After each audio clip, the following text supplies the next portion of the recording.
Bigger impact for the Cowboys this season? Do you think it's going to be their offense or defense? Is this a trick question? Of course it's the offense. No. Look, forget about even the CeeDee Lamb pick, right? Like, you look at that, the three-headed monster at receiver. That's no joke. Forget about the triplets with Dak and Zeke and Cooper. They have a three-headed monster at receiver now, right? And they're not very deep at tight end, but okay. They still have a respectable starting tight end. That offense was excellent last year. If anything, it should be better this year. Ezekiel Elliott did not look like the best version of himself last year, but I don't think he's slipping yet. He's too young still. And he's a top three, certainly a top 5 receiver, if not a top 3 receiver, by according to almost everyone, and they'd be right? Like, you look at the weapons Dallas has, and Dak, even if I don't think he's an elite quarterback, he's a good quarterback, and he should be trending getting better given his age. Now, but it goes even beyond that.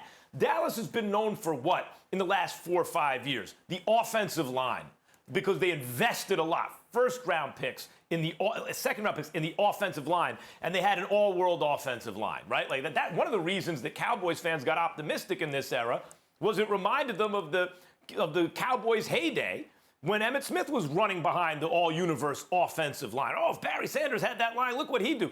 Well, all right, Ezekiel Elliott's been running behind a great offensive line, but there have been little cracks here and there, right? They're losing guys to retirement. What have they done in recent years? And they've kind of gone under the radar. Even when it didn't look like they were in need, going back to 2018, 2019 drafts, they're spending a second-round pick. They're spending a third-round pick. They're replenishing it. And they had depth on the line that has been kind of under the radar. Their line is not going to be what it was in, 3 or 4 years ago, but it's going to be in the top third of the league, if not better. And behind that line is all those skills positions players I just mentioned. Dallas had an elite offense last year. If anything, it should get better. Clearly, this team is more reliant on its offense than its defense. For me personally, I think it's the defense, and here's why, Max. First of all, maybe part of it is me taking the offense for granted. I'm thinking if you've got Gallup, if you've got Amari Cooper, if you've got Dak Prescott, if you add CeeDee Lamb, and obviously Jason Witten, who's a senior citizen in NFL vernacular, we wish him the best, even though in Las Vegas. But the bottom line is that supposedly there'll be some kind of upgrade or at least some stability at the tight end spot. If you got all of that with a decent offensive line and Ezekiel Elliott, forgive me for taking for granted that the offense is a foregone conclusion. You're going to put up enough points to win football games. The question is, are you going to be able to stop anybody? And if you look at the Dallas Cowboys, and Booger, you know this, watching them last year, well, number one, you had issues getting to the quarterback. DeMarcus Lawrence wasn't what he was the year before, or at least a couple of years before, even though I have no doubt that he'll wreak havoc and do his thing because he's that big of a talent.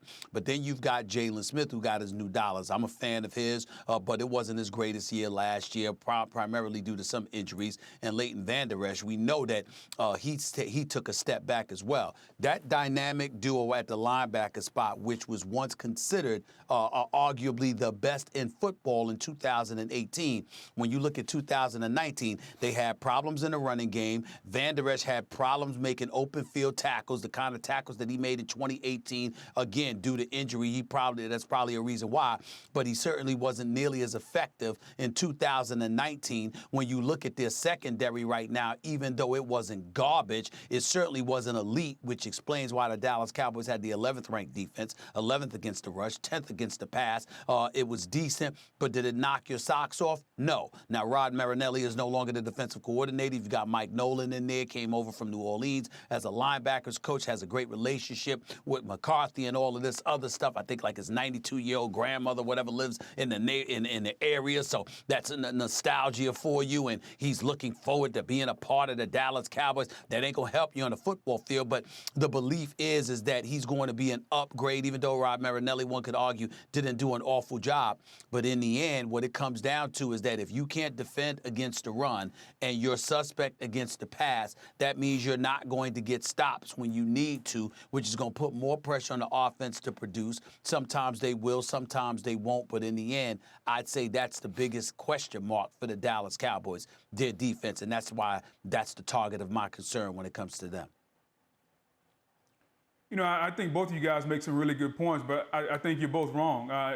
When it comes to the Cowboys offense, Max, what you stated was very clear about the weapons they have. I mean, listen, guys, we can't argue with it. They were the #1 offense in football last year. You could argue that Ezekiel Elliott didn't have a top-notch year. Stephen A., you make a great point about the defense, but let's not forget, it's an offensive league now in the NFL. So your defense and how the Cowboys are built offensively, your defense isn't going to be dominant. Look at Kansas City. Their defense isn't dominant. Now, what the Cowboys defense must do, they must have the ability to make timely stops. Okay, that's what they have to get better at.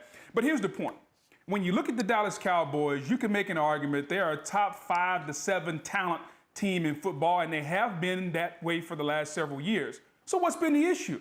The issue has been the head coach, Jason Garrett. Well, he's now gone. And so Mike McCarthy has come in here, a head coach that has championship pedigree, a head coach that has gone to a Super Bowl, who understands how to win, and his job is to get all this talent on the same page. So, yeah, we can argue about the offense or the defense. We can talk about Byron Jones being gone, Marinelli. We can talk about Zeke, Dak. Damn it, all that sounds good. But the biggest issue in Dallas, the issue that we have argued over for years, is the head coaching position. Can Mike McCarthy come in and get a team that's built very equivalently to some of the successful teams in the league? And what I mean by that is they're offensively driven, which means their defense isn't going to be dominant. You're going to have to win with your offense. Whoop-de-doo. Look at Kansas City. But can Mike McCarthy push the right buttons?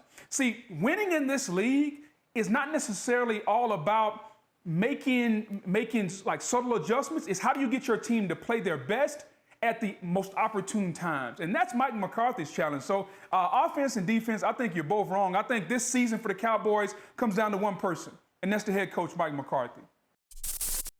Thanks for watching ESPN on YouTube. For live streaming sports and premium content, subscribe to ESPN+.